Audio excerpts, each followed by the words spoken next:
Assalamualaikum warahmatullahi wabarakatuh. Alhamdulillahirabbil alamin bihi nasta'in ala umurid dunya waddin. Wassalatu wassalam ala asyrafil anbiya wal mursalin sayyidina wa maulana Muhammadin wa ala alihi wa sahbihi ajma'in. Subhanaka la ilma lana illa ma 'allamtana innaka antal alimul hakim. Rabbi syrah li sadri wa yassir li amri wahlul 'uqdatan min lisani yafqahu qawli, amma ba'du. Alhamdulillah, pada hari ini Allah Subhanahu wa taala kembali perkenankan kita untuk hadir di majelis ini, dan kajian kita pada hari ini adalah Baiti Jannati. Baiti Jannati, rumahku adalah surgaku. Teman-teman sekalian, seperti apa memiliki rumah yang menjadi surga bagi kita?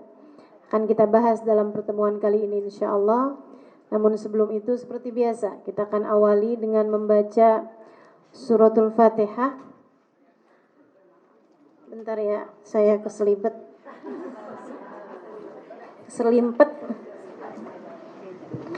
Kita akan mengawali dengan membaca suratul Fatihah. Kita minta kepada Allah Subhanahu wa taala bimbingan. Kita minta kepada Allah Subhanahu wa taala ilmu yang manfaat. Kita minta kepada Allah Subhanahu wa taala cahaya yang menerangi hati kita, sehingga bukan hanya ilmu kita dengar, akan tetapi diiringi dengan praktek nyata sesudahnya insyaallah. Ala hadhihi niyyah bikun niyyah salihah jami'ah syamilah ila hadratin Nabi Muhammad sallallahu alaihi wa ala alihi wa sahbihi wasallam. Al-Fatihah.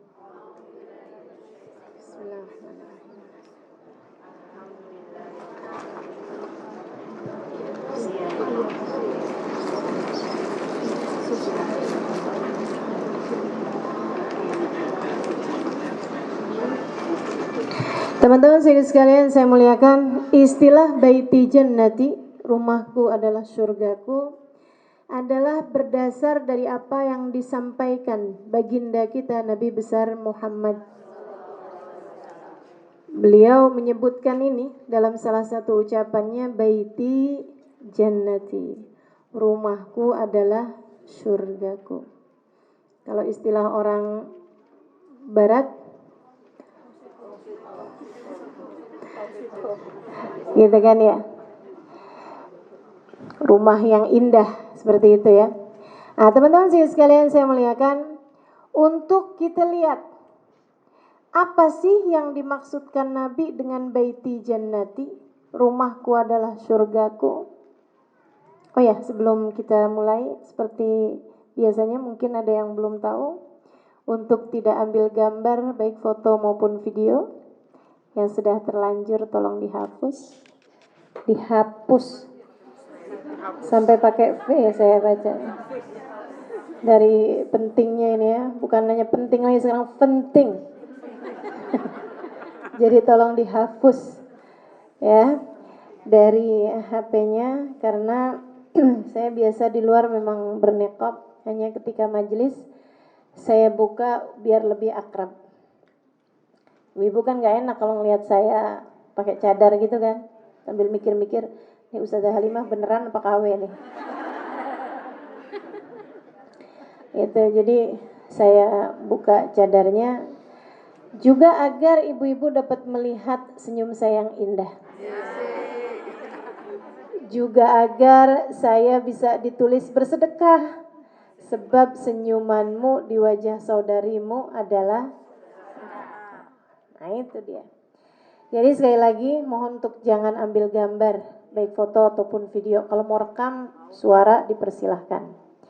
Baik teman-teman sekalian saya muliakan, kembali saya sampaikan apa makna Baiti Jannati yang dimaksudkan dalam hadisnya Nabi. Ketika Nabi Muhammad menyebutkan rumahku adalah surgaku. Kita lihatin nih. Saya pernah sampai di museum Nabi Muhammad alaihissalam yang pernah dibangun beberapa tahun yang lalu oleh pemerintah Saudi Arabia di samping Baqi'. Jadi pernah beberapa tahun lalu itu pemerintah Saudi Arabia ada buat museum, 2 museum. Yang satu mereka namakan Museum Asmaul Husna, yang di dalamnya berisi tentang keagungan Allah Subhanahu wa taala. Begitu ya, kita bisa lihat gitu seperti apa sifat rahimnya Allah, seperti apa sifat rahmannya Allah dari tayangan-tayangan video, tayangan-tayangan yang ada di sana. Dan mereka juga bangun di sampingnya atau di belakangnya ada namanya Museum Nabi. Itu teman-teman saya sekalian, di Museum Nabi itu diperlihatkan seperti apa rumah Nabi dalam bentuk yang asli. Diperlihatkan map ya, apa sih namanya tuh? Denah rumah Nabi Muhammad alaihissalam, juga apa namanya, market ya kalau nggak salah ya. Iya, itu dari baik kota Madinah ataupun dari rumahnya Nabi Muhammad alaihissalam ataupun Masjid Nabawi. Nah, disampaikan seperti yang tadi saya sampaikan, rumah Nabi Muhammad dalam bentuk yang asli, dalam bentuk yang sesungguhnya. Ya Allah, teman-teman saya sekalian, saya muliakan. Saya ketika lihatnya benar-benar terenyuh hati saya. Saya bayangkan kalau saya yang tinggal di rumah seperti itu, pasti saya sudah akan merasa menjadi orang paling menderita sedunia. Pasti saya akan merasa menjadi orang paling malang sedunia. Boro-boro menganggap rumah tersebut sebagai bagian dari surga yang ada di atas muka bumi ini. Sangat kecil. Kamar Nabi Muhammad alaihissalam hanya seukuran 2 meter kali nggak nyampe 2 meter. Itu kamar Nabi Muhammad alaihissalam. Dengan pintu yang kalau mau masuk itu harus merunduk dulu untuk bisa masuk ke dalam kamar beliau. Dengan ruangan yang sangat ala kadarnya, kalau malah boleh dibilang sangat miskin. Miskin papa mungkin. Bahkan mungkin miskin papa mama kayaknya. Dari miskinnya. Itu keadaan Nabi Muhammad alaihissalam, rumahnya tuh seperti itu yang diceritakan sama para sahabat, kemudian para tabiin, turun lagi diceritakan dalam kitab-kitab. Mereka gambarkan seperti kenyataan rumah dulunya Nabi Muhammad seperti itu. Dan itu teman-teman sekalian, seperti yang tadi saya sampaikan, sangat sederhana sekali, pakai banget. Kecil banget. Baik dari sisi ukuran ataupun dari sisi kesederhanaan. Dari sisi barang-barang gitu kan, kemewahan gitu. Oh, mungkin memang orang zaman itu semuanya miskin-miskin kali, Ustazah. Enggak gitu juga. Kalau kamu tahu, itu orang zaman tersebut tuh kalangan-kalangan orang-orang raja-raja, kalangan orang kaya raya gitu ya. Enggak seperti itu keadaannya. Mereka sudah sangat bermewah-mewah dari sejak saat itu, teman-teman saya sekalian. Iya, boleh maju.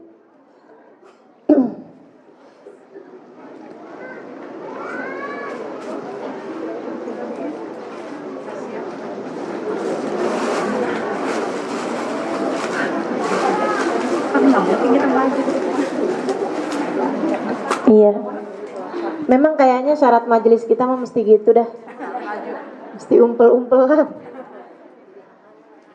Ada syaratnya ilmu manfaat kan kayaknya begitu ya.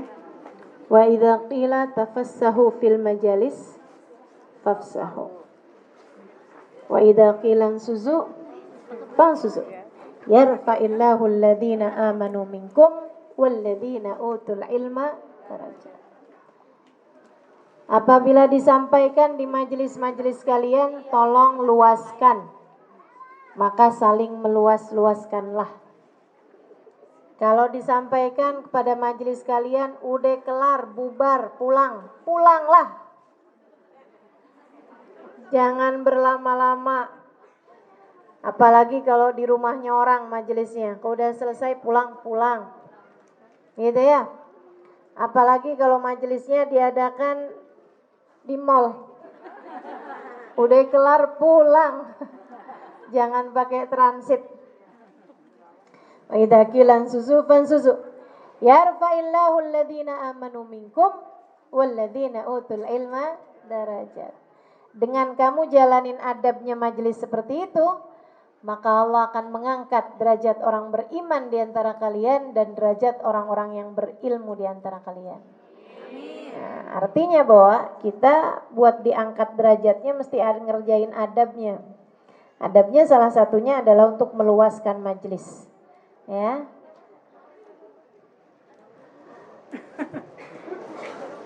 Boleh dilanjutkan? Yang datang belakang, mungkin gini ya teman-teman, nanti kalau ada majelis-majelis lagi tuh, acara persiapan tempat kayak begini diadakan sebelumnya aja. Jadi pokoknya orang datang semuanya mepet, maju. Jadi ada space untuk kawan-kawan kita yang baru datang gitu. Ya kan? Jangan kemudian taruh sini air minum, taruh sini tas koper, taruh sini selimut. Baik, sekali lagi saudara sekalian saya muliakan. Jadi rupa-rupanya Nabi Muhammad itu bangunan rumahnya sangat sederhana sekali. Nabi Muhammad itu kehidupan dunianya sangat minimalis sekali. Maksudnya sangat sedikit sekali jumlahnya barang-barang dunianya Nabi Muhammad alaihissalam. Akan tetapi meskipun begitu, tidak ada piring-piring cantik di rumah Nabi, karena nggak pernah beli rinso. Berhadiah piring cantik ya. Nabi kita Muhammad alaihissalam nggak ada barang-barang mewah di rumah Nabi Muhammad alaihissalam. Akan tetapi Nabi menyebutkan rumah beliau sebagai baiti jannati. Dan kita lihat pula, ada orang-orang dengan rumah yang sangat-sangat mewah, berlapiskan marmer, dengan kualitas nomor 1, baik itu selimut maupun bantalnya, maupun piring-piringnya, maupun hiasan-hiasan dindingnya, lukisan-lukisan di dalam rumah tersebut, keindahan. Akan tetapi yang di rumah tersebut isinya suami istri berantem mulu. Istrinya anak lihat mamahnya kayak ada di adegan film horor. Isinya istri yang selalu merasa dirinya sebagai istri paling menderita di dunia. Isinya suami yang merasa bahwa dirinya selayak sapi perah bagi keluarganya. Teman-teman sekalian, bersama dengan segala kemewahan yang mereka punya di dunianya, mereka bilang bahwa baiti nari, rumahku adalah nerakaku. Maka dari sini kita tahu, baiti jannati yang dimaksudkan dalam hadisnya Nabi Muhammad bukan pada perkara zahir yang dilihat mata, yang didengar telinga, yang diraba kulit kita, ataupun yang dilihat sama mata kita. Bukan perkara indrawi, bukan perkara hissi, bukan perkara yang bisa dilihat sama panca indera kita. Terus dari apa dong? Nih, saya kasih tahu. Sebenarnya panca indera paling peka, indera paling peka atau anggota tubuh manusia yang paling peka, yang bisa merasakan nih, gue lagi seneng nih, gue lagi sedih nih, apaan? Hati. Jadi kalau kamu pengen punya baiti jannati, yang diperhatikan bukan barang zahir. Bukan kamu cari AC paling dingin. Bukan kamu cari peralatan-peralatan paling canggih. Bukan kamu cari wajan yang bisa goreng sendiri. Bukan gitu teman-teman sekalian. Akan tetapi kamu harus bisa memastikan hati orang yang ada di rumah tersebut harus bahagia, biar bisa jadi baiti jannati. Harus bahagia. Nah, kebahagiaan ini berarti suamimu harus bahagia, anakmu harus bahagia, orang yang ada di rumahmu harus bahagia. Nah, kebahagiaan ini teman-teman sekalian, kamu gak bisa ngasih kebahagiaan kepada orang lain kalau kamu sendiri tidak memilikinya. Bahagia itu seperti zakat. Kamu baru bisa menyerahkannya kepada orang lain kalau kamu memiliki lebih dari nisabnya. Kalau jatahmu sendiri dari kebahagiaan masih kurang, bagaimana mungkin kamu akan bisa memberikan kebahagiaan pada orang lain? Jadi jangan lupa bahagia, teman-teman. Jangan lupa bahagia. Ya Ustazah, bahagia itu kan rasa hati. Kita kan gak bisa mengusahakannya.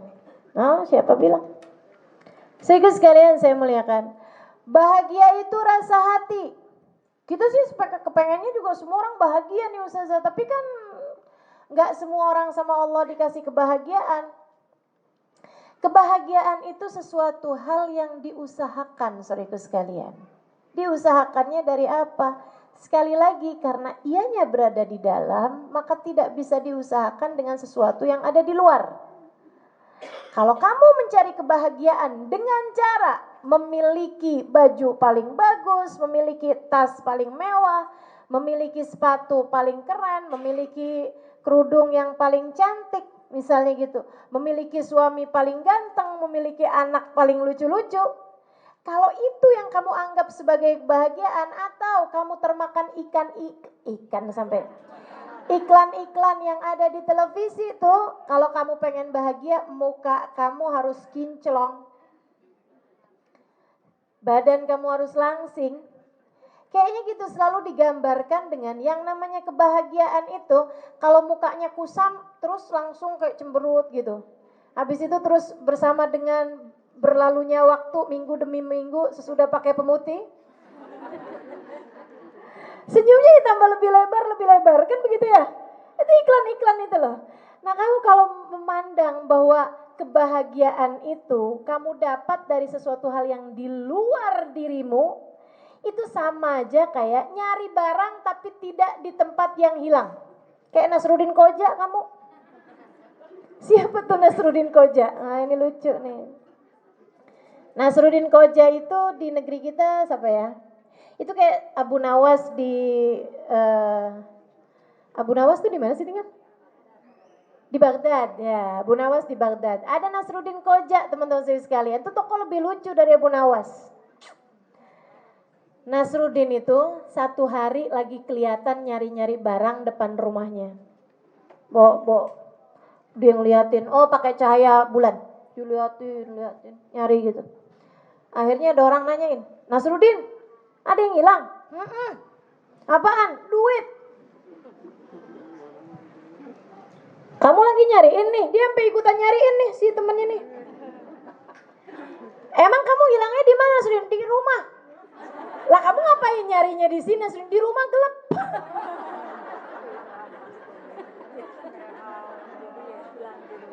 Lucu Nasruddin.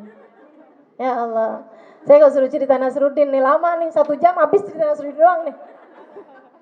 Nasruddin sholat kakinya satu diangkat. Akhirnya bisa saya sholat tanyain sama orang, Nasruddin, kenapa kamu sholat satunya kakinya diangkat? Saya tadi wudhu, terus pas waktu basuh kaki baru sebelah airnya mati.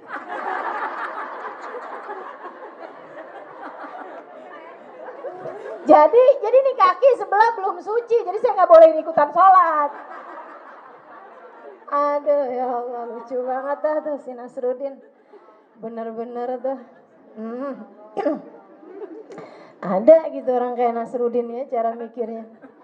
Jadi nih nyari barang, hilangnya di rumah, dicarinya di luar teman-teman saya sekalian. Ya nggak bakalan ketemu. Sama kayak kamu nyari bahagia dengan cara, nih saya harus ganti AC. Nih saya harus beli kulkas yang gedean, baru bisa bahagia. Nih saya harus ganti televisi yang lebih gede lagi. Ini saya harus bangun rumah yang lebih besar. Ini harus ganti suami yang lebih cakep. Kalau saya ada anak, saya akan bahagia. Kalau anak saya SMP, saya bahagia. Kamu nyari bahagia dengan perkara yang di luar itu sama kayak Nasruddin Koja nyari duit di luar rumah, padahal duitnya hilangnya di dalam rumah. Kagak bakalan nemu. Jangan jadi Nasruddin Koja. Jadi gimana caranya nih Ustazah? Hatimu nih. Nah, nih hati nih ya. Pengen baiti jannati, rumahmu adalah surgamu, pastikan hatimu bahagia. Gimana caranya biar hati bahagia? Nah, nih. Hati yang bahagia adalah hati yang tenang. Tenangnya dengan cara gimana? Kalau kamu pengen hatimu tenang, cara menenangkan hati adalah dengan lapang. Teman-teman sudah sekalian, ini air di gelas nih. Gampang banget berguncangnya. Kenapa? Karena sempit. Kalau lautan, untuk berguncangnya lautan perlu tsunami, teman-teman. Itu pun yang kena dampak tsunami ya daerah yang terdekat aja. Lautan sisa-sisanya sana-sana masih tetap tenang. Kenapa gitu? Karena dia lapang, karena dia luas. Sehingga sekalian saya muliakan, maka kalau kamu kepengen hatimu jadi hati yang tenang, nah itu caranya mesti meluaskan hati, melapangkan hati. Ini resep hidup bahagia yang diajarkan Nabi Allah Musa alaihissalam. Resep hidup bahagia mengalahkan apapun aja datang dalam kehidupan kita. Kalau kamu pengen berhasil hidupmu ini, maka ada 4 resep diajarkan sama Nabi Musa alaihissalam. Ketika Nabi Musa dapat perintah, saudara sekalian, apa perintahnya Allah pada Nabi Musa? Buat berdakwah kepada Fir'aun. Ini musuhnya ini luar biasa benar. Musuhnya Nabi Musa nih, Fir'aun. Orangnya padahal pendek aja. Kok Ustazah tahu? Pernah lihat saya. Beneran saya pernah lihat Fir'aun di itu museumnya Fir'aun di museum muminya Fir'aun di Mesir. Ya Allah, teman-teman sekalian, ternyata Fir'aun itu ya, Ramses II itu ya, dia itu gak tinggi amat loh. Buat ukuran orang Mesir aja kecil. Kalau Mesir kan gede-gede tuh. Buat ukuran orang Mesir zaman sekarang aja dia pendek. Apalagi buat ukuran orang Mesir zaman itu. Zaman dulu kan orang lebih gede-gede daripada orang zaman sekarang. Zaman sekarang ini lebih kecil-kecil biar kenapa? Biar buminya muat. Kalau orangnya gede-gede kan buminya nggak muat ya. Ya tambah lama nih tambah kecil kayaknya gitu ya. Teman-teman sekalian saya muliakan, Nabi Musa dapat perintah, tuh adepin Fir'aun. Kita nih dalam hidup, kamu pengen rumahmu adalah surgamu, hadepin suamimu, hadepin anakmu, hadepin orang tuamu bagi yang masih ada orang tua. Gitu ya? Hadepin tetanggamu, sahabat-sahabatmu. Hidup ini isinya adalah koneksi. Kita nggak mungkin bisa hidup sendirian, teman-teman saya sekalian. Kita makhluk sosial. Nabi Musa dipersenjatai sama Allah. Beliau minta sama Allah senjatanya. Buat ngadepin Fir'aun nih apa ya Allah senjata saya?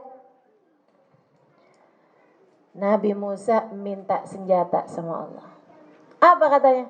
Rabbi syrahli sadri. 1. Wa yassirli amri. 2. Wahlul 'uqdatan min lisani yafqahu qawli. 3. Waj'alli, kagak ada yang bisa nih ini. Waj'alli waziran min ahli. 4. Haruna akhi ushdud bihi azri wasyrikhu fi amri. Gitu ya. Nah, itu 4 senjata teman-teman sekalian. Rabbi syarahli. Yang pertama senjata nomor 1. Ya Allah lapangkan dadaku. Kenapa mintanya sama Allah Subhanahu wa taala? Sebab enggak ada yang dapat melakukannya kecuali Allah. Tapi kamu bisa minta sekaligus berikhtiar untuk itu. Sehingga sekalian, hati itu kalau lapang tidak mudah terpengaruh dengan apapun. Hati kalau lapang nggak mudah terpengaruh sama keadaan di luar. Kalau lapang, lihat ini, lihat itu, baca ini, kebaca itu, dengar ini, dengar itu, nggak mudah. Nggak mudah hatinya terpengaruh. Tapi begitu hati sempit, ya Allah cepet banget terpengaruh. Dan terpengaruhnya lama banget. Omongan orang gak enak 10 tahun yang lalu masih diinget sampai sekarang. Wah, ini dia nih. Hati-hati seluas gelas. Hati-hati sesempit gelas. Teman-teman saya sekalian, nih ya. Di gelas ini nih, kalau saya jatuhkan kotoran cicak, atau bukan saya yang jatuhin deh, cicaknya sendiri yang buang hajat di kotoran, di gelas ini nih. Ini kira-kira ada yang mau minum gak airnya? Gak ada. Kenapa? Ya, mutan najis ya. Airnya udah kena najis. Kotor, najis, jijik. Kita gak mau minum. Sehingga sekalian, kalau ada orang punya bak kamar mandi. Orang dulu tuh, bak kamar mandinya kan gede-gede tuh ya. Lebih dari 2 kula. Kejatuhan kotoran cicak. Tapi gak berubah baunya, warnanya, rasanya. Kayak kolam-kolam air di musola-musola tuh, di yang tempat-tempat di kampung-kampung.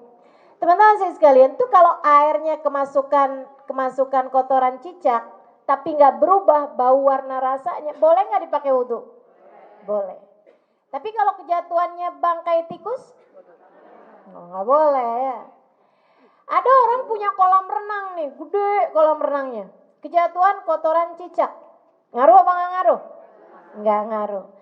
Kejatuhan bangkainya tikus, tapi begitu habis diangkat bangkainya tersebut, airnya ternyata nggak berubah, baunya, warnanya, rasanya, karena memang kolam renangnya gede banget. Boleh nggak dipakai berenang? Boleh. Boleh nggak dipakai airnya buat jerang kopi? Kalau mau silakan aja, saya sih enggak ya, sorry ya. Teman-teman sih sekalian saya muliakan. Nah terus nih, sekarang bayangin kalau kolam renang tersebut itu ada kambing mau dipotong sembelih hari Idul Adha, kok kambingnya kabur di situ, akhirnya mati. Jatuh di kolam renang, belum sempet les berenang, dia mati di situ. Sehingga sekalian saya muliakan, tuh kolam renang boleh nggak dipakai airnya buat mandi, buat wudhu? Nggak boleh. Ya, karena pasti bau kan, kena bangkainya kambing. Sekarang bayangin lautan teman-teman saya sekalian. Lautan kejatuhan kotoran cecek. Lautan kejatuhan bangkainya tikus, bangkainya buaya darat, bangkainya siapapun aja ya, bangkainya paus sekalipun. Teman-teman, apakah merusak hukumnya lautan menjadi najis? Nggak ada. Bahkan bangkainya babi 1 kontainer dilempar di situ nggak ngaruh lautan. Lautan tetap dalam kesuciannya. Kenapa? Luas, sama-sama isi airnya loh. Yang di gelas air, yang di bak air, yang di kolam renang air, yang di lautan juga isinya air. Tapi yang satu kejatuhan kotoran cecak aja langsung jadi najis. Sementara yang lain kejatuhan bangkainya paus nggak najis. Kenapa gitu? Yang satu sempit, yang satu luas. Hatimu tuh kayak gitu. Ada yang ukurannya gelas, ada yang ukurannya bak kamar mandi, ada yang ukurannya kolam renang, ada yang ukurannya lautan. Nih kira-kira yang mana nih? Kalau omongan orang dikit aja kamu simpen terus, kamu inget-inget terus, tiap ngaca kamu nangis. Keselnya kemarin ada yang bilang, hidung saya nih kutil. Ya Allah, ya Allah. Ada jerawat satu, bingung ya enggak? Sampai aduh nggak mau ngaji deh, saya ada jerawat satu. Aduh. Itu bukan kamu yang saya jelek, saya begini. Bukan teman-teman saya sekalian. Tapi hatimu yang seukuran gelas. Sehingga akan mudah terpengaruh dengan perkara kecil. Ayo lapangin hatinya. Lapangin hatinya. Gimana caranya melapangkan hati? Saudaraku sekalian, hatimu itu akan menjadi seluas dan senilai dengan apa yang kamu masukkan di dalamnya. Sekali lagi, hatimu itu akan seluas dan senilai dengan apa yang kamu masukkan di dalamnya. Kalau kamu selalu masukkan perkara-perkara kotor dalam hatimu, perkara kotor dalam hatimu seperti kebencian, iri dengki, begitu ya, maka hatimu akan menjadi barang atau tempat yang kotor. Kalau kamu selalu masukkan dalam hatimu perkara-perkara remeh, temeh, terus-terusan tuh masukin tuh. Urusan politik tuh, jadi masukan buat hati kamu, beneran dah. Pengen tahu kabarnya ampe seapa-apanya gitu ya. Sekarang mereka udah bersatu, kamu tetap gak bisa terima. Saya gak bisa diginiin sama Pak Prabowo lah.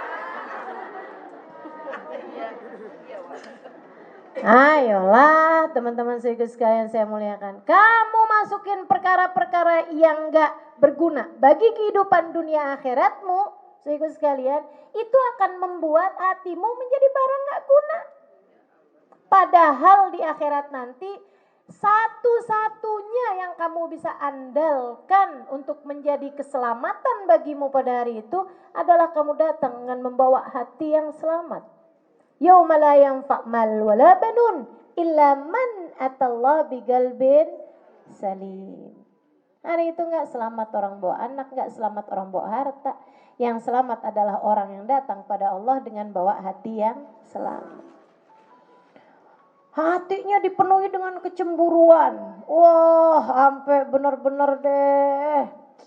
Suaminya nih rasanya dia pengen sewa detektif swasta. Pengen tahu kemana pergi suaminya. Ketemu sama siapa tiap hari suaminya. Ngapain nyiksa hati kayak begitu? Ngapain nyiksa hati kayak begitu? Hatimu adalah modalmu satu-satunya teman-teman saudariku sekalian. Untuk kepengen bikin baiti jannati, kebahagiaan dalam rumah tangga, kamu harus nomor satu senjatanya adalah luaskanlah hati. Sebab modal bahagia, modalnya jannah di dalam dunia ini, surga dalam dunia ini, modalnya adalah bahagianya hati. Jadi gimana? Saya kepengen hati saya jadi tempat yang luas dan jadi tempat yang indah. Boleh? Tidak ada yang lebih meluaskan hati kecuali menempatkan dalam hati yang paling agung, yang paling besar. Hatimu jadi besar karena di dalamnya terdapat yang paling besar, yang maha besar, yaitu Allah.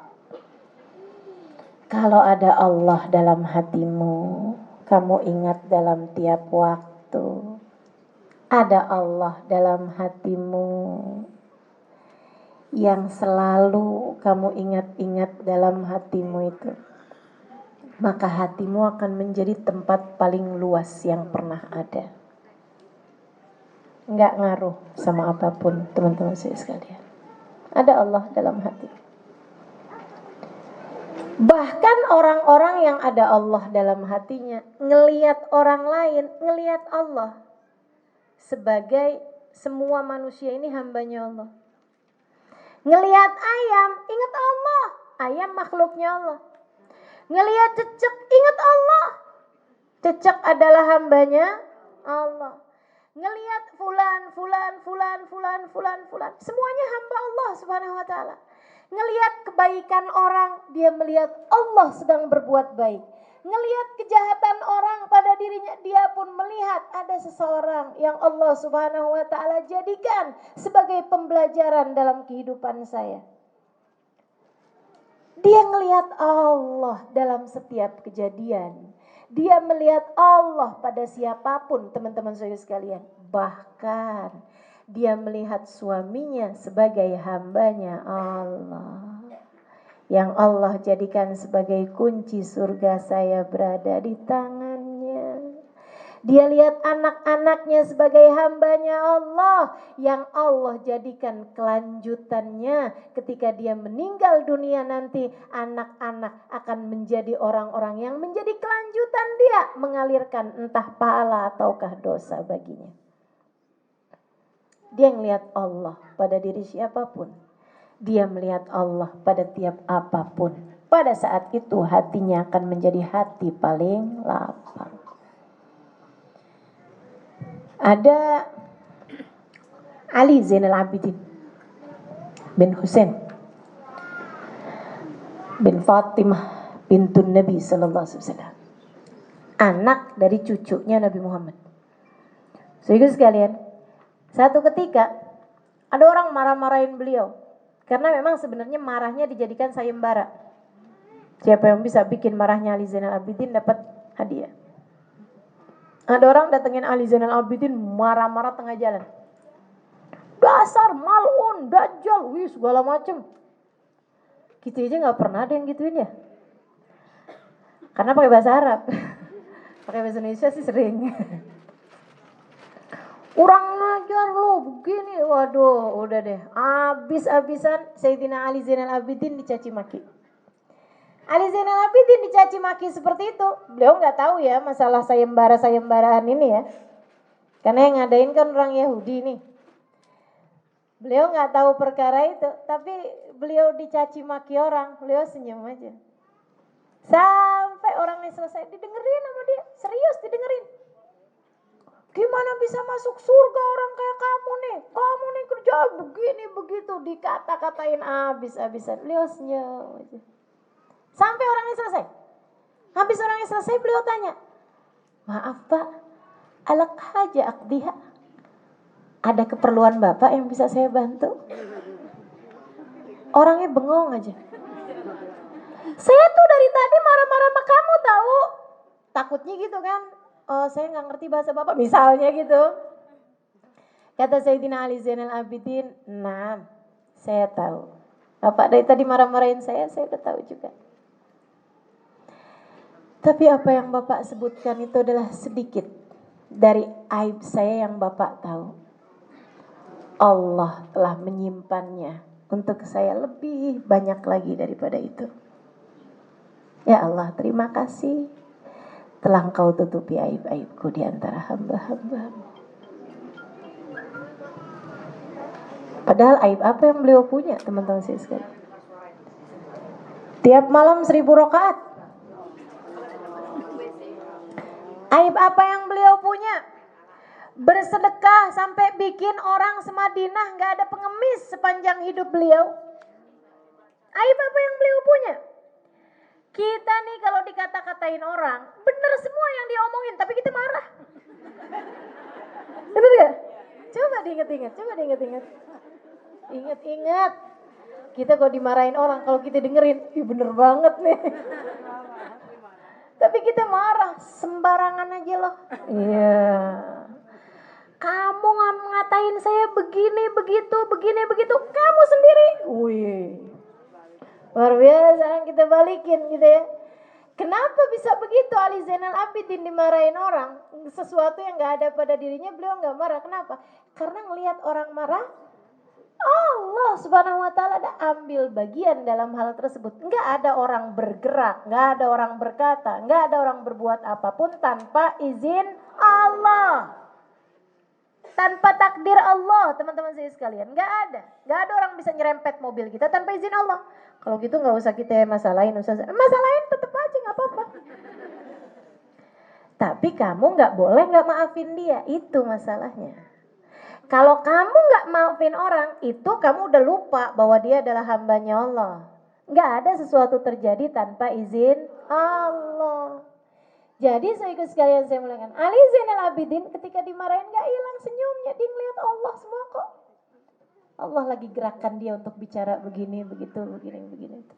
Senyum, Masya Allah, Masya Allah. Para kekasih Allah Subhanahu Wa Taala seperti itu, melihat Allah dalam segala keadaan. Kamu kalau bisa praktekin ini dalam kehidupanmu, teman-teman saya sekalian, bahagia hidupmu. Praktekin ini, nggak usah jauh-jauh ke orang-orang jauh, di rumahmu sendiri. Coba nanti pulang, liatin suamimu hambanya Allah. Dia nggak gerak, nggak ngapa-ngapain kecuali dengan izin Allah. Ya liatin. Suami bis itu ngomel-ngomel, gitu liatin, Masya Allah.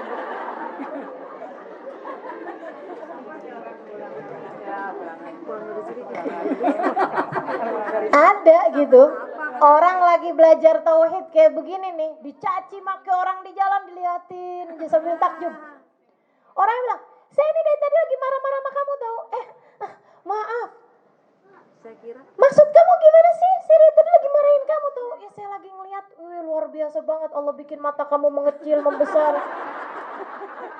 Masya Allah banget loh tadi tuh pemandangan ajaib luar biasa. Dia bilang bagaimana Allah bikin hidungmu kembang kempis, mulutmu bisa lebar mengecil, kemudian ada kadang-kadang hembusan, ada kemudian cipratan, muncratan. Ajaib. Allah Subhanahu Wa Taala bagaimana berlaku pada hamba-hambanya. Tadi ngomong apa? Masya Allah. Tuh, kalau orang lihat Allah Subhanahu Wa Taala bahagia aja, senang aja. Di saat lagi dikasih sehat, alhamdulillah ya Allah. Nih hari saya mau ngerjain ini. Dikasih sakit. Ini kayaknya Allah lagi nyuruh saya istirahat nih. Oke, bismillah. Kan begitu, enak nih, diem-diem berpahala. Orang sakit kan diem-diem berpahala. Asal sabar, ya enggak? Asal nggak ngomel-ngomel, asal nggak tangisannya didengar orang sekampung. Kalau ngelihat Allah dalam segala keadaan, kamu akan bahagia, teman-teman saya sekalian. Ngelihat anak-anakmu nggak punya banyak tuntutan. Kenapa selama ini anak kita jarang bahagia? Karena kamu menuntut mereka. Betul? Kamu harus begini dengan standarmu sendiri. Padahal kalau kamu inget-ingetin, kamu nak matematikanya harus di atas 7. Dalam hati gue 3 dulu. Ya Allah, kamu tuntut anakmu dengan standar yang sangat tinggi. Nah itu kamu lupa anakmu nih hambanya Allah. Anakmu hambanya Allah, dia bukan milikmu teman-teman saya sekalian. Kamu hanya perlu menjaga mereka sepenuh hati. Itu aja. Jadi kalau kamu ngelihat semuanya nih, Allah ada dalam hatimu. Dengannya kamu melihat segala sesuatu. Gak ada yang terjadi kecuali dengan izin Allah. Siapapun yang datang dalam kehidupan kita, utusan-utusan Allah dalam kehidupan. Teman-teman saya sekalian, dari ini nih para ulama-ulama tuh marahnya jarang banget. Dari ini nih para ulama tuh sabarnya luar biasa banget. Imam Syafi'i itu diriwayatkan gak pernah marah loh seumur hidupnya. Buat dirinya gak pernah marah. Padahal sakitnya berat sampai dibikinin sayembara. Ada orang ikutan sayembara. Siapa yang bikin marahnya Imam Syafi'i bisa dapat hadiah 100 juta. Pada ikutan. Ada satu orang tukang jahit yang biasa ngejahitin bajunya Imam Syafi'i. Ini cerita seru nih. Dia kemudian mikir, saya jahitin baju 100.000. Kalau saya ikutan hadiah itu tuh, ikutan sayembara itu, kuis itu, saya bisa dapat hadiah 100 juta. Entar saya ngasih dah sama Imam Syafi'i 10 juta gitu. Saya minta maaf sambil ngasih 100 juta. Imam Syafi'i masa sih gak mau maafin saya? Maafin pasti. Biar saya bisa kebeli mesin jahit yang baru. Kebetulan bajunya Imam Syafi'i lagi dijahitin sama dia. Teman-teman sekalian saya muliakan, dia pun kemudian jahitin baju Imam Syafi'i. Yang satu lengannya dibikin gede, yang satu lengan sebelah kirinya dibikin pas sama kaki sama tangannya. Kalau dua-duanya sama-sama gombrang sih bisa jadi model ya enggak? Tapi ini enggak, sebelah kecil, sebelah gede. Habis itu dia datang pas lagi jamnya Imam Syafi'i lagi ngajar gini nih. Misalnya gitu ya, kebayang nih. Gurunya lagi ngajar, tiba-tiba tuh orang penjahit itu ngelangkah-langkahin orang. Yang dilangkahin aja beriong, astagfirullah, nggak ngerti adab nih. Ada yang lagi di depan, wah nggak belajar nih. Ada lagi, wah nggak pernah ngaji nih. Ada lagi, mualaf nih pasti. Sehingga sekalian nyampe ke depannya Imam Syafi'i. Imam Syafi'i nggak ada marah-marah. Sampai dia bilang, maaf Imam, saya mesti putus nih pengajian karena ada hal penting. Imam Syafi'i izin sama jamaahnya. Boleh kita datengin hajatnya orang dulu? Mereka kan murid ya, setuju aja. Imam Syafi'i bilang, ada apa Pak? Dia bilang, nih Imam, saya penjahitmu nih Imam. Saya kan lagi jahitin baju kamu nih. Oh iya. Ini jahitan bajunya udah jadi. Boleh, taruh situ aja. Masalahnya Imam, saya ini mau pergi jauh nih, luar kota. Dia bilang, jadi saya harus ngepasin baju ini kalau memang ada yang kurang-kurang, jadi bisa langsung saya benerin sebelum saya pergi keluar kota. Oh gitu. Boleh nggak saya pakein dulu nih sama Imam sekarang? Gimana? Boleh ya Bapak-Bapak ya? Ya boleh. Akhirnya beliau pakein. Udah nyampe, bajunya kepake, kelihatan tuh kan. Coba Imam. Wah, ketawa semua nih semajelis. Tangannya sebelah ngepas, yang sebelahnya gombrong banget. Dia udah siap-siap. Ya, Imam Syafi'i marah. Yes. Imam Syafi'i marah nih, alhamdulillah. Mudah-mudahan Imam Syafi'i marah. Ternyata Imam Syafi'i begitu ngeliat orang ketawa, Imam Syafi'i bagus ya, kata Imam Syafi'i. Ketawa juga Imam Syafi'i. Bagus. Nanti saya tambahin ongkosnya. Bagus. Saya tuh kata Imam Syafi'i kemarin pulang dari majelis, saya bawa kitab, hujan. Lagi itu saya mikir, ya ampun saya kebingungan nutupin kitab saya. Saya lagi mikir gimana caranya saya bisa punya baju, bisa nutupin kitab saya. Sekarang kamu bikinin kayak begini nih, ini lengannya cukup nih buat nutupin kitab saya nih. Yang kiri emang gak boleh bawa kitab pakai tangan kiri. Orang yang suka bawa kitab pakai tangan kiri khawatir di hari akhirat diberi catatannya dengan tangan kiri. Jadi makasih ya Pak, Bapak udah bagus jahitannya. Saya tambahin ongkosnya Pak. Orang yang tinggal, Itu teman-teman saya sekalian, Imam Syafi'i. Kenapa bisa kayak begitu sabarnya beliau-beliau ini? Kenapa gitu? Karena mereka melihat Allah pada diri siapapun. Coba kamu liatin nanti kayak gitu. Anakmu lagi ngasih hasil ujian, ingetin hambanya Allah. Kalau hambanya Allah kamu marahin, khawatir Allah sebagai penciptanya ikutan marah. Jadi pas kamu lihat ada merah, bagus ya Dek warnanya. Apa nih Dek yang merah Dek? Matematika. Nggak apa-apa Dek. Dulu mamah malah 0. Nggak apa-apa. Gitu kan ya? Tuh orang-orang yang ada Allah dalam hatinya, teman-teman sekalian saya muliakan. Melihat perubahan suaminya ini apa segala macam, semuanya Allah Subhanahu wa taala yang punya. Mughalibul gulubnya Allah. Mughalibul gulubnya Allah. Ustazah, suami saya nih Ustazah mohon maaf suka selingkuh. Katanya seorang ibu. Saya Ustazah kawin sama dia nih yang sekarang nih gak tahu nih cewek dia yang keberapa nih. Saya kan panas hati saya Ustazah. Ujian saya ini doang. Saya ngelihat dia berarti kamu selama ini remedial.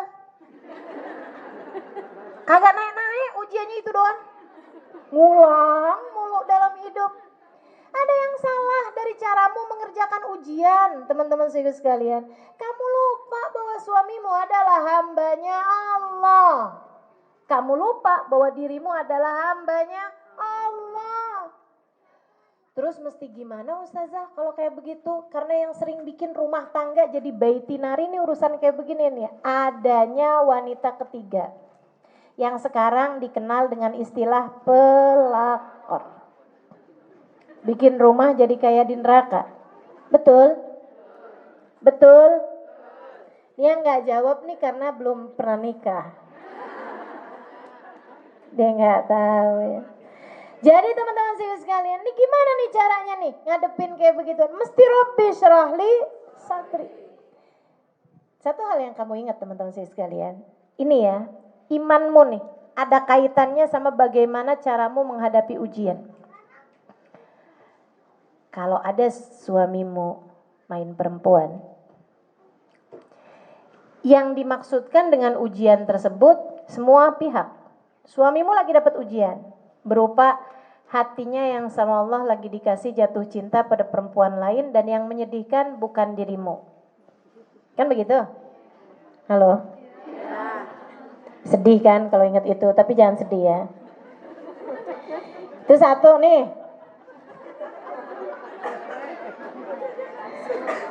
Suamimu lagi dikasih ujian berupa jatuh cinta. Ujian itu. Setan masuk tuh di situ. Waduh, ujian keimanan itu ya luar biasa banget. Perempuan itu juga yang lagi naksir suamimu padahal dia tahu bahwa itu adalah suaminya orang, begitu kan ya? Dia juga lagi diuji juga sama Allah Subhanahu wa taala. Ustazah, dia lagi diuji apa sebagai sang penguji? Ya, bagaimanapun lah. Jadi teman-teman sekalian, nah dirimu juga sebagai pihak ketiga, ini juga sebagai seorang perempuan yang sedang diuji. Sekarang, kamu gak usah terlalu pusingin nih kesalahan kita selama ini. Kita terlalu pusing mikirin suami saya jawab apaan nih. Di lembaran ujian yang kali ini. Kamu nggak fokus kepada saya mesti jawab apa nih di lembaran ujian saya. Kamu lupa bahwa semuanya sama-sama sedang diuji. Allah lagi menguji suamimu pun Allah sedang menguji dirimu. Teman-teman sekalian, jangan fokusmu kepada apa yang dijawab sama suamimu membuatmu lupa sama kamu sendiri sedang menjalani ujian. Yang bikin kamu akhirnya remedial bolak-balik karena selama ini kamu pusing jawabin soal ujian suamimu dan tidak fokus kepada menjawab soal-soal ujian dirimu sendiri. Kamu gak boleh ketemu sama dia lagi bang. Kamu kan lagi pusing mikirin ujiannya dia berarti. Betul? Betul gak? Iya kan? Pokoknya mulai saat ini HP kamu sayang pegang. Sita HP segala macem. Waduh, kamu pusing amat sama ujiannya dia. Ujian kamu sendiri nilainya salah. Jadi remedial, gak kelar-kelar. Gimana sekarang mestinya? Kalau hal ini datang padamu teman-teman saudaraku sekalian, duduklah menghadap Allah. Kemudian muhasabahlah terhadap dirimu sendiri. Mohon maaf teman-teman saya sekalian, biasanya kalau suaminya diuji dengan suaminya buka cabang, enggak enak ya. Ya. Membuka pintu hati kepada wanita yang lain. Biasanya salah satu dari dua sebab. Nih ya, ini ujian antara kita sama Allah ya. Ya, deal dulu nih, mesti sepakat dulu nih. Ini adalah ujian antara kita sama Allah teman-teman sekalian. Ini urusan antara kita sama Allah. Nah, kamu harus lihat ini, harus lihat Allah yang memiliki skenario ini. Itu dulu. Berarti ini urusannya antara kita sama Allah kan, bukan sama dia. Bukan sama suami kita. Urusannya antara kita sama Allah. Ya Allah, kenapa Engkau berikan kepada saya ujian ini? Nah, ini biar kita bisa jawabnya benar. Biasanya salah satu dari dua hal. Satu, kamu terlalu cinta sama suamimu sehingga Allah cemburu padamu. Bisa kayak begitu, bisa. Dulu-dulu belum kawin, tahajudnya Masya Allah. Abis kawin, ya Allah, boro-boro tahajud, subuh aja sering dijemur. Subuhnya dijemur, matahari udah terbit. Dulu, Masya Allah, hatinya selalu baik sama orang tua, sama saudara, sama ini, sama itu, sama ini. Sekarang nih yang dicari bener-bener aja. Dulu mau pakai baju aja, Allah ridho enggak ya saya pakai baju ini. Yang sekarang, suami saya yang dipikirin suaminya mulu dalam segala urusan. Allah udah terlupakan dalam hatinya, teman-teman sekalian. Yang dia takutkan bukan Allah nggak ridho, yang dia takutkan gimana kalau suami saya nggak cinta lagi sama saya. Itu mulu, Allah cemburu padamu, teman. Kemudian dikasih tahu, nah liatin. Kamu pikir hati manusia nggak bisa berubah-ubah? Nah, dia dulu cintanya sama kamu luar biasa. Sekarang luar biasa juga cintanya, tapi bukan sama kamu. Allah lagi mau lihat gimana tuh. Coba. Tuh satu. Kedua, biasanya sebabnya mohon maaf. Kamu nggak ngurusin suamimu dengan benar. Langsung ngaku iya Ustaz. Pengalaman pribadi gitu dah ya. Kamu cuekin suamimu, bodoh amat mau makan apa juga. Ya dia nyari dapur yang lebih enak. Bodoh amat, dia mau sakit ke mau apa ke, yang penting nih tagihan-tagihan kelar. Kita kan pernikahannya transaksional. Tuh dia tuh bikin baiti nari tuh. Kalau urusan dalam rumah tangga, tiap kali kamu lihat muka suamimu yang kebayang angka-angka. Tagihan rumah sekian, urusan anak sekolah sekian, belanja ini sekian, bawang sekarang naik, ini naik, itu naik. Ya Allah, ya Allah. Teman-teman sih sekalian yang saya muliakan tuh, kalau udah kamu lihat muka suamimu semuanya angka-angka, kamu udah lupa sama Allah berarti. Ketika kamu kemudian menjadikan suamimu tidak sebagai jalan surga bagimu, tidak sebagai partner kebaikan bagimu, akan tetapi sudah itu tadi angka-angka yang harus dia selesaikan, pada saat itulah Allah kemudian kasih ujian itu buat kamu. Gimana? Kamu kan ngerasa kayaknya beban, tugas nih, jalanin jadi istri. Gimana kalau tugasmu dibagi-bagi?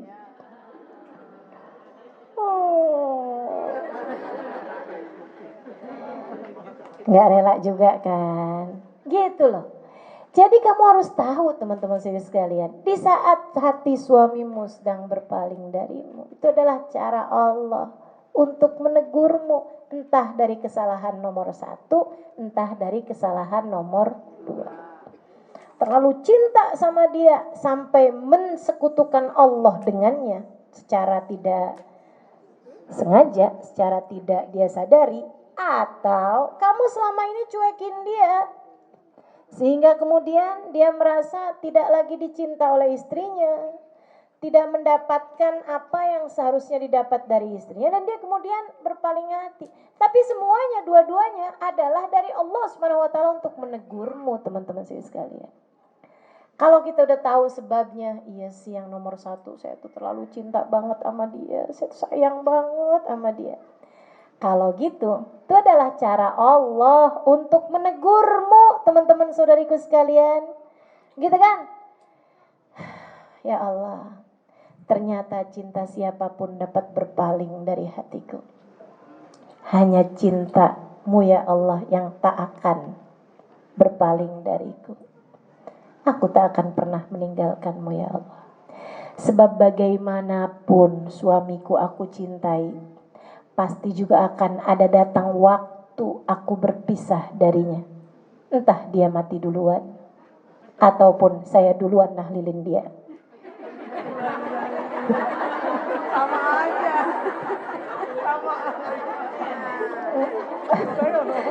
Judulnya dia gak mau mati duluan. Entah suami saya mati duluan atau saya yang duluan nahlilin dia. Baik. Baik, teman-teman sekalian. Tapi kan yang namanya manusia memang secita-cinta apapun kita sama dia akan ada datang waktunya berpisah, bukan? Gitu loh. Jadi itu kayak pelajaran aja dari Allah Subhanahu wa taala. Gimana nih rasanya? Kan gitu. Iya ya Allah, aku tidak akan pernah meninggalkanmu. Ya Allah, saya tidak akan pernah meninggalkanmu. Ya Allah. Mulai sekarang ya Allah, saya akan memperbaiki lagi langkah kehidupan saya. Mulai itu, kamu bener tuh ngejawab soal-soalnya. Kalau kemudian kamu tata lagi hidupmu. Pikiran yang kemarin-kemarin kamu tinggalkan karena sibuk memperhatikan suamimu, rapiin lagi. Sehingga sekalian saya muliakan, ibadah-ibadah Quran dan lain sebagainya, kamu rapiin lagi. Selebihnya terhadap suamimu, kamu cintai dia karena dia adalah jalan menuju Allah Subhanahu wa taala. Kalau kamu benar cara jawabnya, teman-teman saya sekalian, kamu benar cara jawabnya, kamu nggak peduli siapa itu ceweknya, kamu nggak peduli apa hubungannya sama suamimu, seberapa jauhnya sudah berhubungannya, kamu nggak peduli, karena ini urusannya itu adalah lembar soalnya dia tuh. Saya nggak mau ikut-ikutan. Yang pasti lembar soalan saya harus jawabnya benar. Urusannya urusan saya sama Allah kok. Di saat suaminya ada, jalan surga aku. Gitu kan ya? Begitu suaminya nggak ada, aku akan mendekat kepadamu ya Allah. Gitu. Waktunya majelis, waktunya inian, semuanya dirapiin sama dia, teman-teman saudara sekalian. Kamu benar jawabnya. Kamu akan lihat 1, 2, 3, 4, 5 hari. Mungkin 1, 2, 3, 4, 5 minggu. Mungkin 1, 2, 3, 4, 5 bulan. Mungkin 1, 2, 3, 4, 5 tahun. Kamu akan lihat suamimu kemudian kembali kepadamu dengan rasa hati yang lebih daripada sebelumnya. Bonus dari Allah Subhanahu wa taala. Karena kamu sudah menjawab soal-soalnya dengan baik. Gitu. Baiti Rabbi syrahli. Hadirkan Allah dalam hatimu. Hadirkan Allah dalam setiap kejadian. Lihat siapapun dengan pandanganmu tanpa melepaskanmu dari Allah Subhanahu wa taala. Itu satu. Wa yassirli amri. Nah, kita juga nih sebagai seorang istri kamu mesti punya taisirul umur. Sebagai seorang ibu kamu harus punya sarana prasarananya.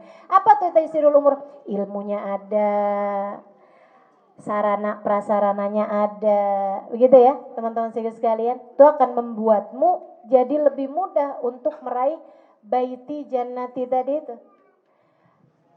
Ilmunya ada, makanya saudara sekalian, kalau kamu kepengen rumah tanggamu jadi rumah tangga yang bahagia, itu kamu harus punya ilmu yang mencukupi untuk menjadi seorang istri, untuk menjadi seorang ibu. Semua perbedaannya adanya pada ilmu kok. Kalau kamu punya ilmunya, enak semuanya, ngadepin orang tuh enak semuanya.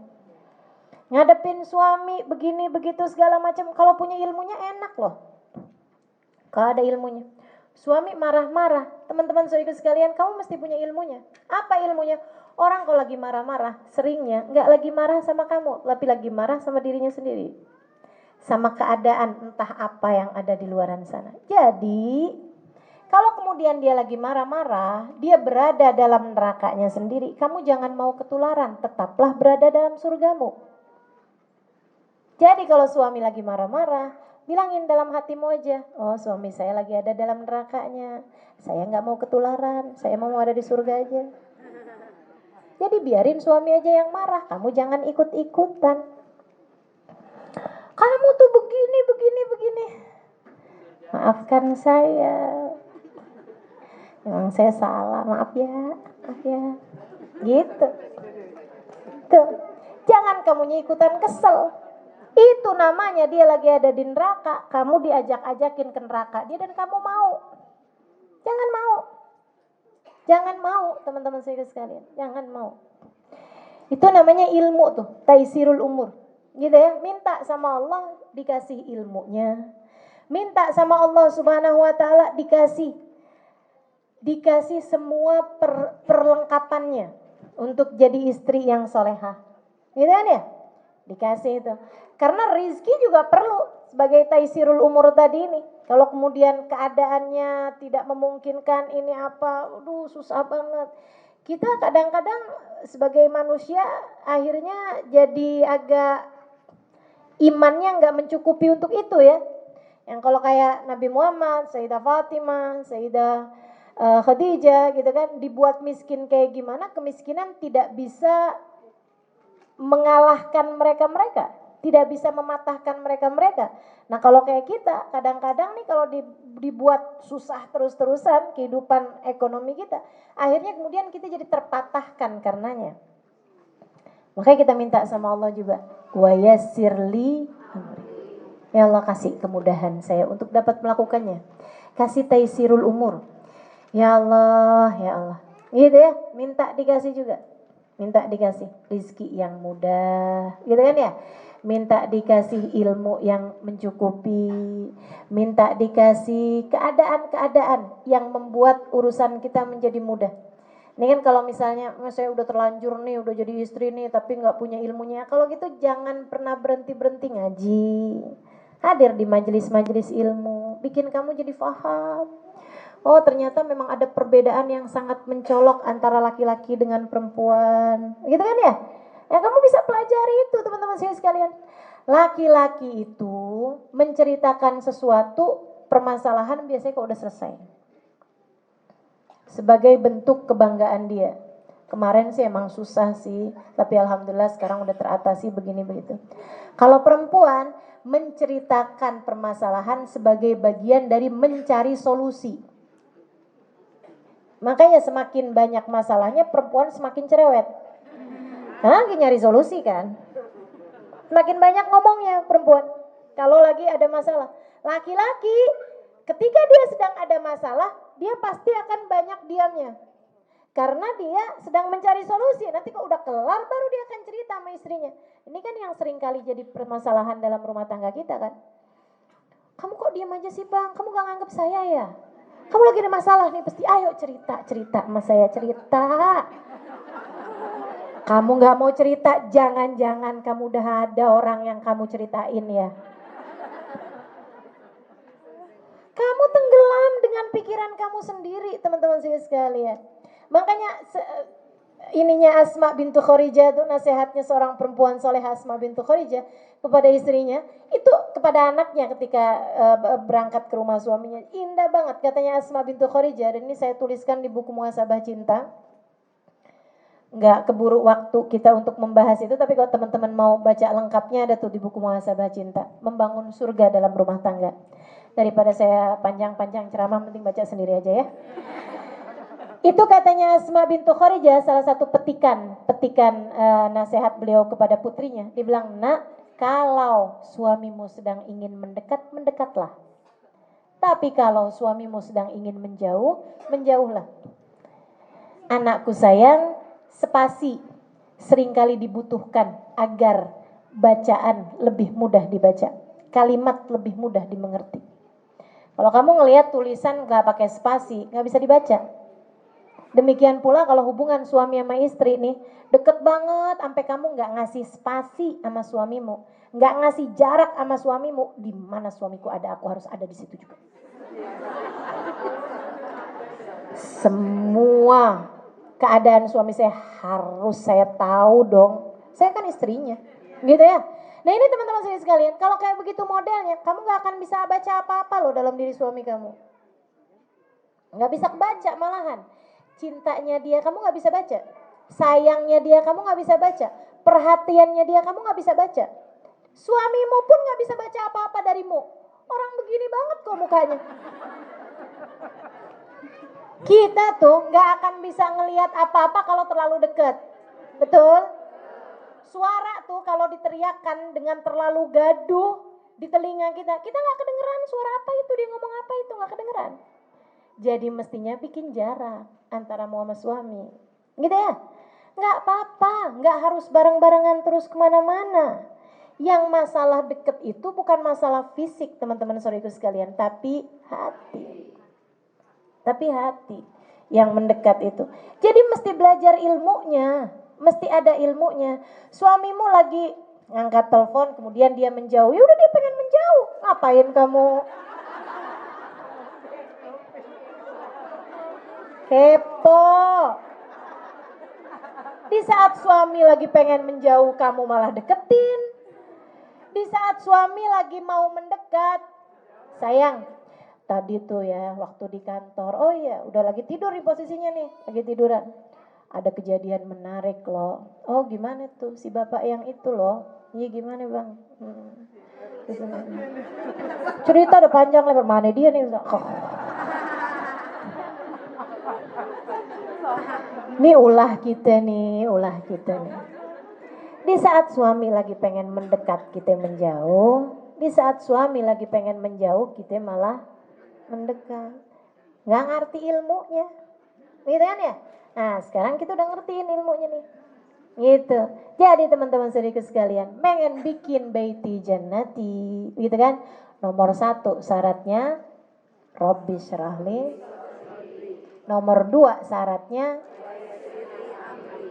Yasirli amri, mudahkan urusan kami ya Allah. Nah urusan itu jadi mudah dengan ada sarana prasarananya. Maksudnya gitu kan, mau sholat, mau ibadah, mau apa segala macam tuh mesti ada taisirul umurnya. Mohon maaf teman-teman saya sekalian, rumah tangga kalau masih dibangun rame-rame, ada mertua, ada ipar, ada ini, agak susah juga.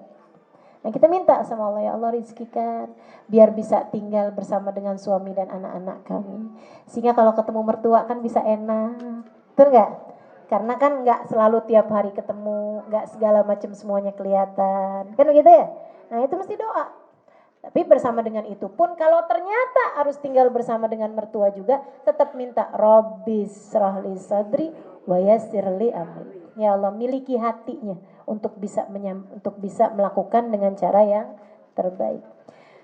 Terus yang ketiganya wahlul uqdatan yafqahu qauli. Pengen rumahmu jadi baiti jannati, 1 punya hati yang lapang, 2 punya ilmu dan rizki yang juga lapang, memudahkan semua urusanmu lah, seenggaknya cukup gitu ya. Kemudian yang ketiganya teman-teman saya sekalian, komunikasinya mesti bagus. Wahlul uqdatan min lisani yafqahu qauli. Ya Allah, hilangkan belenggu di lisanku sehingga orang bisa memahami ucapanku. Ini yang sering masalah antara suami sama istri, buruknya komunikasi. Coba deh dengerin. Kalau lagi ada infotainment, ghibah tainment ya, di TV. Orang mau bercerai itu sebabnya apa? Biasanya karena sudah tidak ada lagi komunikasi yang baik antara kami berdua. Itu yang disalahin komunikasi, jeleknya komunikasi. Maka teman-teman saya sekalian, mau baiti jannati itu harus bagus komunikasi. Antara kamu sama suami, antara kamu sama anak, antara kamu sama siapapun yang ada di dalam rumah. Ngomong. Saya ingat banget, saya awal-awal nikah tuh suka jadi kayak kebanyakan perempuan yang masa sih kamu gak ngerti, kamu seharusnya ngerti loh. Gitu, jadi kayak malas nerangin apa-apaan. Halo? Kok kayak cuma saya doang ya? Kayak semuanya yang kita mah enggak gitu. Sampai kalau udah ada apa-apa tuh suami saya suka nanya, kamu kenapa sih? Gak apa-apa. Itu kayak gak apa-apa tuh kayak sejuta kalimat banget gitu ya. Yang dia tuh kayak coba tafsir apa nih? Saya harus buka di tafsir mana nih? Ya Allah. Dan itu dia suka bilang gitu, kamu harus cerita lima ada apa. Saya ini bukan dukun dan belum jadi wali. Itu kalimat dia banget ya. Saya bukan dukun dan saya belum jadi wali. Yang tahu isi hatinya orang tanpa diceritain. Jadi ngomong ada apa gitu. Ini juga perbedaan antara kita nih perempuan sama laki-laki. Laki-laki tahu apa yang dia mau, perempuan tahu apa yang dia tidak mau. Saya kasih tahu ilmunya. Emang ilmunya. Laki-laki tahu apa yang dia mau, perempuan tahu apa yang dia nggak mau. Jadi, sayang kita makan di luar yuk. Boleh. Makan di mana ya? Kan perempuan nggak tahu kan dia mau apa. Terserah. Kalau gitu kita ke restoran Padang yang itu aja yuk. Enggak, kan dia tahu apa yang dia nggak mau. Jadi restoran Padang dia nggak mau. Oh, kalau gitu kemana? Terserah, dia nggak tahu apa yang dia mau. kita ke sate yang pinggir jalan sana aja yuk. Nggak mau ah. Minggu lalu udah ke situ. Ah, terus kemana dong? Terserah. Sampai ditemukan keduanya mati dalam keadaan kelaparan. 2 minggu kemudian, ya Allah, ya Allah. Bener-bener banget dah. Ayolah teman-teman saya sekalian, komunikasimu tuh dibangun. Ada sesuatu hal yang kamu rasa suamimu perlu tahu, ya kasih tahu. Kan begitu ya? Ya kasih tahu gitu. Kadang-kadang memang sih ya, udah dikasih tahu bolak-balik dia kayak nggak mau tahu. Karena memang orang tuh juga suka mendengar apa yang dia ingin dengar. Kan itu, kalau dia nggak kepengen dengar ya dia kayak nggak mau dengar gitu, cuek aja. Nah itu saya sekalian saya muliakan, jadi kita mesti belajarin terus suami kita nih, apa yang bisa bikin dia marah kita pelajarin, komunikasinya dibangun. Yafqahu. Kalau kamu biasa melihat, biasa mempelajari, biasa membaguskan komunikasi antara kamu sama suami kamu, lama-lama kamu akan bisa mendengar apa yang dia inginkan tanpa harus dia berbicara.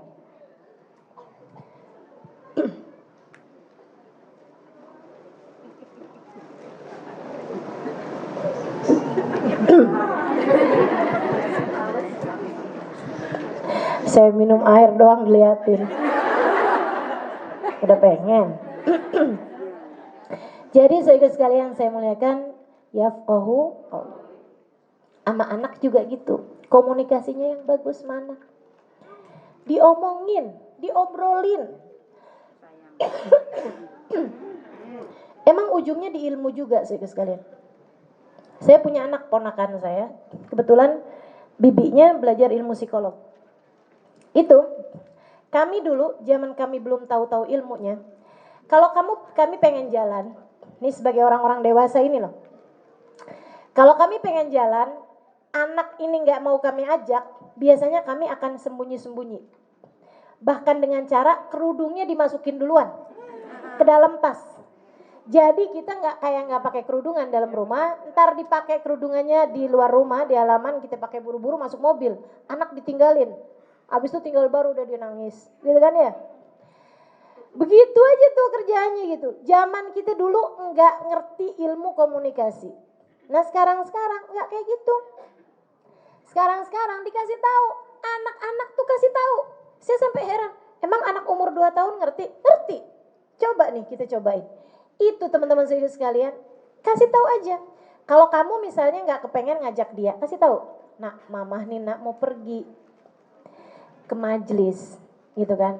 Mama sebenarnya pengen ngajak kamu nak, mama kan sayang sama kamu. Cuman masalahnya kamu kalau di sana tuh, kalau kamu capek, kamu tidurannya nggak cukup. Jangankan anak kecil nak, ibu-ibu aja duduknya mepet-mepet. Tas aja disuruh pangku. Ajakin ngobrol anak tuh, biar dia tahu gitu kan. Oh iya dia bakalan gak nyaman. Kalau di rumah kamu bisa main-main, kamu bisa begini. Kamu mau ikut mama apa enggak? Enggak deh mah, gitu.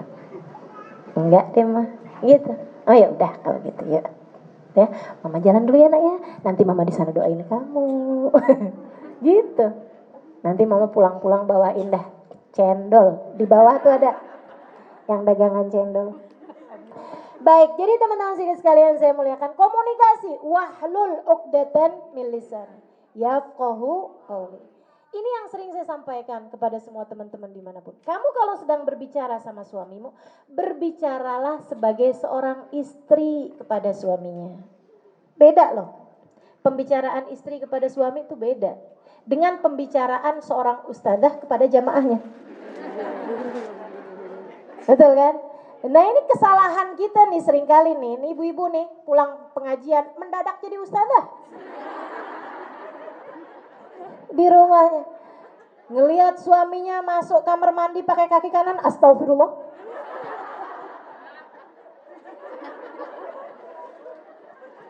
Suami, kenapa kamu? Tadi saya lihat kakimu masuk pakai kaki kanan. Nabi Muhammad. Ya Allah, ya Allah. Kan Kamu kalau bicara sama suamimu, jangan ngajakin debat. Kamu tidak sedang menjadi panelis di perdebatan televisi. Kamu kalau berbicara kepada suami, bicaralah sebagai seorang istri kepada suaminya. Gimana sih ngomongnya istri sama suami?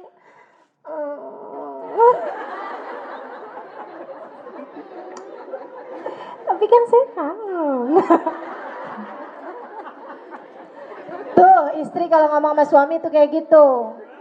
Gitu kan?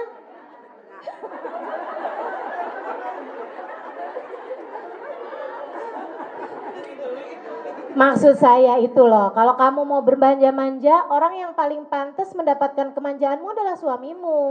Gitu kan ya? Kamu gak mau berkata yang manis, indah, cakep sama suamimu. Tapi giliran ada perempuan lain yang berkata seperti itu pada suamimu, kamu marah. Kan gak pantas namanya.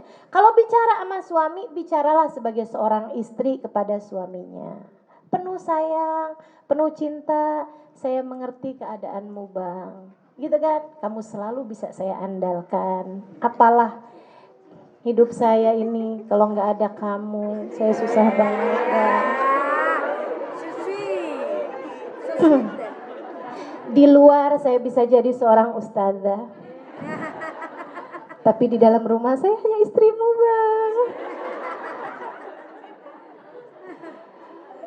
Jadi teman-teman saudariku sekalian saya muliakan, saat bicara sama istrimu, bicaralah sebagai seorang istri. Saat bicara sama anak-anakmu, bicaralah sebagai seorang ibu. Penuh kasih, penuh sayang sama anak-anaknya. Bahasa sentuhan, bahasa pelukan, bahasa aku akan selalu ada untukmu nak, sebab aku adalah ibumu. Bukankah Nabi Muhammad mengatakan surgamu ada di bawah telapak kakiku? Kamu akan selalu merasakan adem, tenang, nyaman ketika kamu bersama dengan diriku. Gitu, tuh ibu mana? Bukan kemudian tiap ngomong, kenapa kamu begitu? Udah makan? Udah ngerjain PR? Udah sholat belum? Astagfirullah.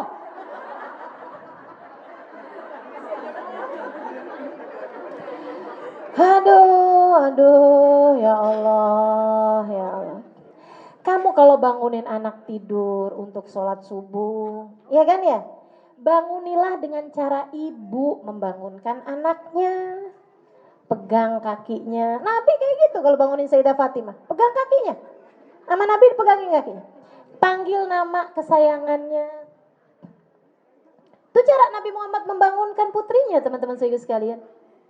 Gumi ya Fatimah, binti Gumi ya Fatimah. Gitu. Gimana cara membangunin anak?